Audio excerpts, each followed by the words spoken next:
মৰমৰ ছাত্ৰ-ছাত্ৰীসকল আশা কৰোঁ তোমালোকে ভালদৰে পঢ়া শুনা কৰি আছা। তোমালোকৰ NMS পৰীক্ষাৰ যিটো ডেট ঘোষণা কৰিছে গতিকে ভালদৰে এতিয়াৰ পৰাই পঢ়িবই লাগিব। কাৰণ পৰীক্ষালৈকে যিহেতু বেছি দিন নাই, তোমালোকৰ 23 নৱেম্বৰত পৰীক্ষা হ'ব আৰু আমাৰ অনলাইন ক্লাছত যিসকল আছে তেওঁলোকে চিন্তা কৰিব নালাগে, তেওঁলোকৰ ক্লাছবিলাক হৈয়ে আছে। আজি আলোচনা কৰিম যে কিমান নম্বৰ পালে তোমালোকে পাছ কৰিব পাৰিবা, তাৰপিছত মাৰ্কছ OBC এটাত কম পালে হ'বনে নহয়, বা দুইখন পেপাৰত সমান মাৰ্কছ পাব লাগিব নেকি, আমি সম্পূৰ্ণ ডিছকাছ কৰিম। আগৰ যিবিলাক এনালাইচিছ চাই ৰিজাল্ট চাই তেনেকুৱাকে ডিছকাছ কৰা হ'ব।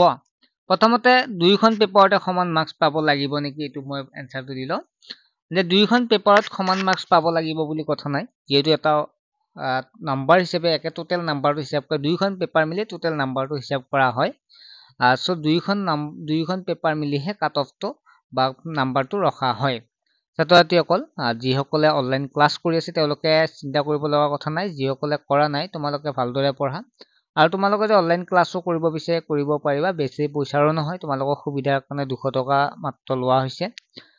য'ত তোমালোকক পৰীক্ষাও পতা হ'ব আৰু লাইভ ক্লাছ কৰা হয়, অনলাইন লাইভ ক্লাছ কৰা হয়। তোমালোকে ডেছক্ৰিপশ্যনতো নাম্বাৰটো পাবা আৰু লাষ্টত তোমালোকে নাম্বাৰটো অল ডিটেইলছখিনি মই দি দিম, তোমালোকে ভিডিঅ'টো শেষত পাই যাবা।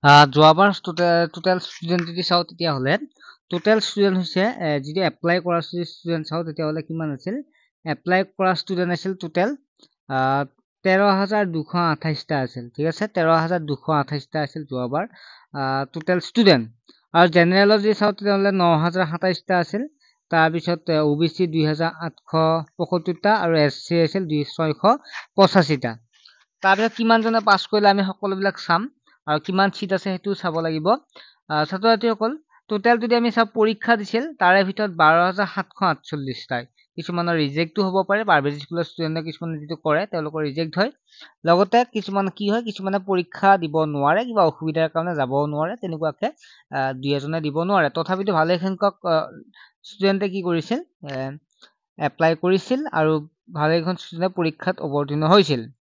আৰু চাওঁ যদি তাৰপিছত টোটেল যদি চাওঁ তেতিয়াহ'লে চিলেক্টেড কিমান হৈছিল, চিলেক্টেড হৈছিল 2,383টা চিলেক্টেড হৈছিল, অৰ্থাৎ 17.49% চিলেক্টেড হৈছিল, যিমানবোৰ ছাত্ৰ-ছাত্ৰীয়ে দিছিল। তাৰপিছত এতিয়া কোনবিলাক ছাত্ৰ-ছাত্ৰীয়ে পাইছিল, আমি জেনেৰেলৰ কিমানে পাইছিল, আমি সকলোবিলাক ডিছকাছ কৰিম। আমি যদি চাওঁ তেতিয়াহ'লে জেনেৰেল যি আছে জেনেৰেলৰ যদি চাওঁ তেতিয়াহ'লে মেল অৰ্থাৎ পুৰুষৰ বা ল'ৰাই পাইছিল 756 জনে আৰু ছোৱালীয়ে পাইছিল 934জনী ছোৱালীয়ে পাইছিল। টোটেল জেনেৰেলৰ 1690 জন ষ্টুডেণ্টে কি হৈছিল, টোটেল চিলেক্টেড হৈছিল, মানে এই পৰীক্ষাটোত বহি তেওঁলোকে পাছ কৰিছিল বা চিলেক্টেড হৈছিল। OBCৰ 177 জন ল'ৰাই আৰু 256 জন ছোৱালীয়ে পাইছিল এই স্কলাৰশ্বিপটো, টোটেল 433 জন। SC ক্ষেত্ৰত 42 জন ল'ৰাই 30 জনী ছোৱালীয়ে পাইছিল, টোটেল 72 জনে পাইছিল। ST ক্ষেত্ৰত 83 অৰ্থাৎ 83 জন ল'ৰাই আৰু 105 জনী ছোৱালীয়ে, টোটেল 188 জনে STয়ে এই স্কলাৰশ্বিপটো লাভ কৰিছে। আমি টোটেল যদি চাওঁ তেতিয়াহ'লে 2,383 জন ষ্টুডেণ্টে এই পৰীক্ষাটোত চিলেক্টেড হৈছিল।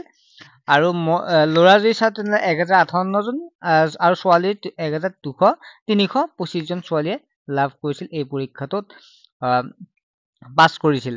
এতিয়া দিয়া আছে নম্বৰ অফ কেণ্ডিডেট এপ্লাই কিমানজনে কৰিছিল, মই যিহেতু বুজাই দিলোঁ তোমালোকে। এপ্লাই কৰিছিল প্ৰায় নম্বৰ অফ কেণ্ডিডেট ল'ৰা আৰু ছোৱালী আটাই মিলি 13,628 গৰাকীয়ে, আৰু তাৰে ভিতৰত 2,383 গৰাকীয়ে পাছ কৰিছিল। এতিয়া কোনসকলে পাছ কৰিছিল, যিসকলে ভালদৰে পঢ়া শুনা কৰিছিল, যিসকলে প্ৰায় জড়িত হৈছিল, মোৰ ক্লাছতো বহুতে জড়িত হৈছিল, প্ৰায়বোৰে পাছ কৰিছে। আৰু এইবাৰো বহু ছাত্ৰ ছাত্ৰীক প্ৰায় মই 500ৰ পৰা 500+ ষ্টুডেণ্ট যাতে এইবাৰ মোৰ ক্লাছত জইন হৈ পাছ কৰিব পাৰে তাৰ বাবে মই ব্যৱস্থা কৰি থকা হৈছে। গতিকে যিসকল ছাত্ৰ ছাত্ৰীয়ে অনলাইন ক্লাছ কৰা নাই অতি সোনকালে কৰিলেও, মাত্ৰ 200 টকা, তোমালোকক যিমানবিলাক টপিক আহে সকলোবিলাক পঢ়োৱা হ'ব। আৰু এতিয়া তাৰপিছত মই আলোচনা কৰিম 5 মাৰ্ক কিমান পাব লাগে, মই ইয়াৰ পৰাই প্ৰথমে দেখাই দিম তোমালোক চোৱা। ঠিক আছে, যদি পাছ কৰিব তোমালোকে বিচাৰা তেতিয়াহ'লে অনলাইন ক্লাছত জইন হোৱা, আমি সকলোবিলাক বুজাই দিয়া হ'ব। ঠিক আছে, এতিয়া যদি চাওঁ তেতিয়াহ'লে আটাইতকৈ বেছি কোনখন জিলাৰ ষ্টুডেণ্টে পাইছিল, কোনখন জিলাৰ ষ্টুডেণ্টে পাইছিল, তেতিয়াহ'লে আমি দেখা পাম কামৰূপৰ ষ্টুডেণ্ট যি আছে, কামৰূপ গ্ৰাম্য বুলি কোৱা হয়, এই কামৰূপৰ ষ্টুডেণ্টে আটাইতকৈ বেছি কি কৈছিল ষ্টুডেণ্টে এই স্কলাৰশ্বিপটোত লাভ কৰিছিল প্ৰায় 1088টা ষ্টুডেণ্টে কি পাইছিল এই স্কলাৰশ্বিপটোক সিলেক্টেড হৈছিল কিহৰ কাৰণে বেছি ষ্টুডেণ্ট সিলেক্ট হৈছিল কাৰণ তাতে বহু ছাত্ৰ ছাত্ৰীয়ে পৰীক্ষাটো অৱতীৰ্ণ হৈছিল বহু ছাত্ৰ ছাত্ৰীয়ে বহুত বিদ্যালয়ত নাজানে ঠিক আছে বহুত ডিস্ট্ৰিক্টত নাজানে কাৰণে সিলেক্টেডটো কম হয় গতিকে যেহেতু 2377 গৰাকী হৈছিল তাৰ ফলত 1088 জন ছাত্ৰ ছাত্ৰীয়ে পৰীক্ষাটোত পাছ কৰিছিল আৰু তেওঁলোক কামৰূপত যেহেতু বহু ছাত্ৰ ছাত্ৰীয়ে এই পৰীক্ষাটোৰ বিষয়ে অৱতীৰ্ণ বা এপ্লাই কৰিছিল নিশ্চয় তাত গুৰুত্বটো আছিল আৰু মোৰ তাতো বহু কামৰূপৰ চলিয়ে ল'ৰা ছোৱালীয়ে কি কৰিছিল এই পৰীক্ষাটোত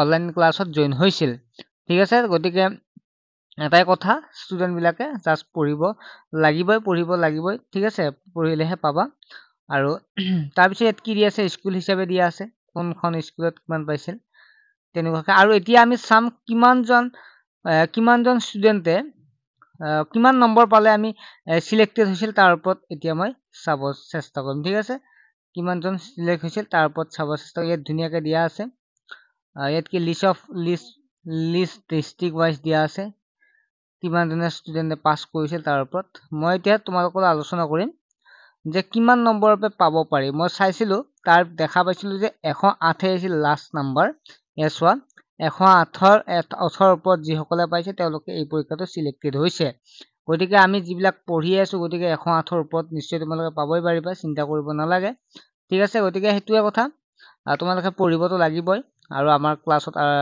জইন হ'লে আৰু পৰীক্ষাবিলাকো পাতি থকা হ'ব প্ৰায় 153ও পাইছে কিন্তু যদি আমি লাষ্টৰ ফালে চাওঁ তেতিয়া 108ৰ পৰা সিলেক্ট হোৱা বুলি ক'ব পাৰি আৰু OBC ক্ষেত্ৰত অলপমান ৰিজাৰ্ভেশ্যন থাকে যদিও গতিকে পঢ়িবই লাগিব মেইন কথা যিয়ে নহওক পঢ়িব লাগিব তোমালোকে যিসকলে পাছ কৰিম বুলি ভাবিছা কাৰণ বহুতে পঢ়ে কিন্তু গম নাপায় যে ক'ৰ পৰা আহে কি আহে তেনেকুৱাকৈ গতিকে এটাই কথাই ক'ম তোমালোকে ভালদৰে পঢ়া নিশ্চয় পাছ কৰিব পাৰিবা চিন্তা কৰিব লগা কোনো কথা নাথাকিল জাষ্ট অলপমান গুৰুত্ব দিব লাগিব ঠিক আছে আমাৰ এটা অনলাইন পৰীক্ষা অনুষ্ঠিত হ'ব সেইটোতে তোমালোকে গম পাই যাবা যে কিমান তোমালোকে স্ক'ৰ কৰিছা আৰু তাৰ ওপৰত ভিত্তি কৰি মই আকৌ তোমালোকক তেনেকুৱা পৰীক্ষাবিলাক পাতি থাকিম ঠিক আছে নিশ্চয় ভালদৰে পঢ়া ওকে নেক্সট ক্লাছত লগ পাম মেইনলি আমি ফুল মাৰ্কছ পাবই চেষ্টা কৰিব লাগিব ঠিক আছে আমাৰ ক্লাছৰ উদ্দেশ্য হৈছে আটাইতকৈ বেছি নাম্বাৰ পাব লাগিব তাৰপিছত আৰু যিসকলে জইন হয় তেওঁলোকে পাছ কৰিব পাৰিব যদি তেওঁলোকে মই দিয়াখিনি ফ'ল' কৰে ঠিক আছে মই